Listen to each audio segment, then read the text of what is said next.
to him directly, so I need to confirm that unless anyone else has heard the same, but. That's really terrific. So, You mean yes. modulars don't have to be moved? What changed? When asked to define what that was based on, Bill indicated that he actually felt that if we moved the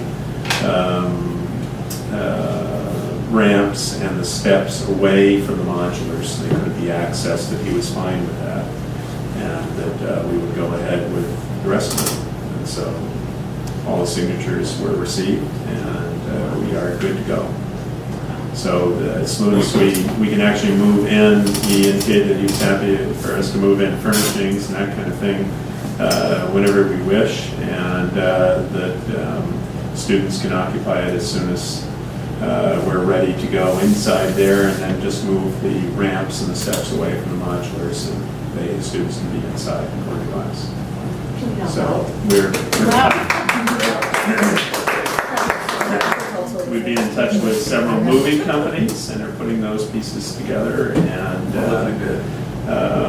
quoted. Actually, based on where the threshold is, all you need is 3 quotes. You have to keep them on record for I can go the whole thing. For 7 years. Yeah. But how do you check their prevailing wage? How do you know they're part of the prevailing wage? Well, you ask them. Actually, with regard to the prevailing wage, you have a responsibility to oversee anyone you hire at doing anything. And in the first, no, you get the prevailing wage guide, and it will give you a prevailing wage for each occupational area, and the onus is on the person that they're working for, meaning the person who is overseeing the job. In this case, the jurisdiction is us, and with the very first payroll of any job, even if it's going to be multiple years or multiple months, it has to be checked to be sure that it's in compliance with prevailing wage. So that's one of the first questions you ask them. Have you ever done? You put it actually, it needs to be referenced in your invitation for bid, your IMB, or your RFP, that it is, must abide by prevailing wage. So, very clear. So Tony, where do we stand relative to a permanent permit? Is that multi-purpose room stuff? Whenever the multipurpose room is ready for inspection, then they will come down And do you have and do that. But it's sort of temporary, just means that they're not giving you occupancy for the entire building. But it's actually a great thing that Bill did it, because it's the suggestion, we hadn't even considered it. And the suggestion came from Greg Berger, the other building inspector, and thought it would be a great way to get the kids in earlier and access the building, and that it just allows you to use what's ready and available to go, and so delighted it's possible. The city councilor said that? I guess he's the, I think that's his name, maybe I have the name. No, I think Can't be the same. Maybe it's different. We know it's not the Sorry. same person. I got the name wrong. You know what? But anyway, the other building inspector. That's Right. okay. So do you have a time frame on the multi-purpose room at all, or no? I don't at this point. I know they're painting it. They were painting it over the last couple of days, and the holdup, I think, there is just the flooring. So It's pretty well done, though. It Which is. one's the multi-purpose? Yeah. everything except the flooring, I believe, is done. So Finished coat on paint, I think, went on today. It's like crazy. It looks fantastic. It's It very does. bright yellow, and windows look great. It's just looks fantastic. Keep asking this, but has everyone been inside this building? No. Oh my God. It will blow you away. Yeah, it's terrific. Most impressive legal school building in the Commonwealth of Massachusetts. Monument to the law. Dropping my son off at school today, he's like, Mom, what can we do? He goes, I feel like nobody's hearing us, like the kids. He's like, why is this all happening and all we want to do is go to school? And I was like, well, you know what? Maybe you need to figure out or talk to your teachers, and maybe you're totally right. You, as students, need to be heard. You're a big part of Maybe the the school. or students something. want to write some letters. He would really like to, he kind of gets that nobody, it's not about, when are people going to start paying attention to what we want as students? That we're happy and that we want it. You should get him to go to the meeting on the 21st to say that. Maybe But You know, though, we might want to think a little bit about moving in. I mean, I know we'll sort of move in quietly and be occupying, you know, the parts of the building that are done. And that's good and as it should be.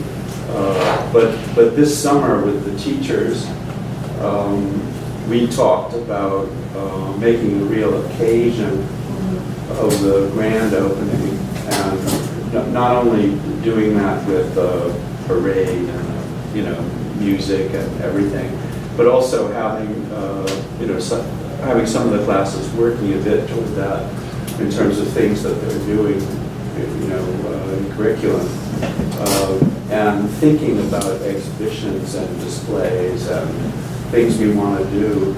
And when I talked to Ayla Gavins, the principal of the Mission Hill School, who gave us their curriculum, which was very helpful this summer, when I talked to her about what she would, something helpful that she would do if she was in our position, she said that she would show the Board of Trustees and the staff of the school, and maybe any parents who would want to come, a terrific movie about an elementary school in Great Britain and how they use space.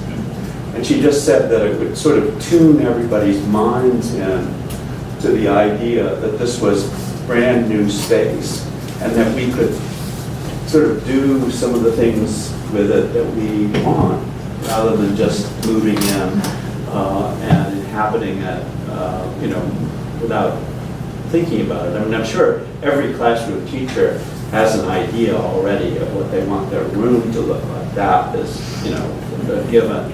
But sort of the hallways and the public spaces in the building, and how we, especially as a school with a special commitment to the arts, how we display and make use of those spaces is actually an important part of our curriculum from now on.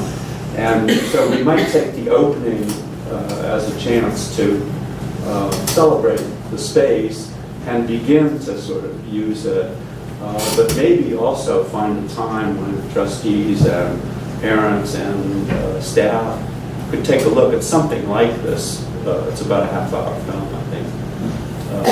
And just sort of get our minds tuned around the, you know, instead of worrying about the Attorney General for a change, worry instead about what messages our space will start to send to our kids and ourselves. What lessons the space will start to broadcast to ourselves and to the world.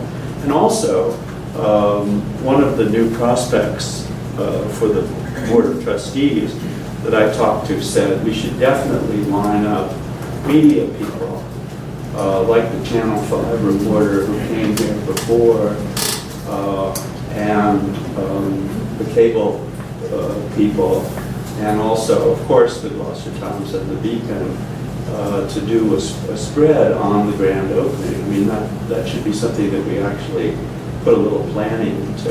Well, would the mayor, the council, the school committee? Exactly. I would think that the dignitaries and notables. Probably won't get that notable a turnout, but one never knows. Anyway, so we should make this, you know, there will be the quiet movement, which we'll do,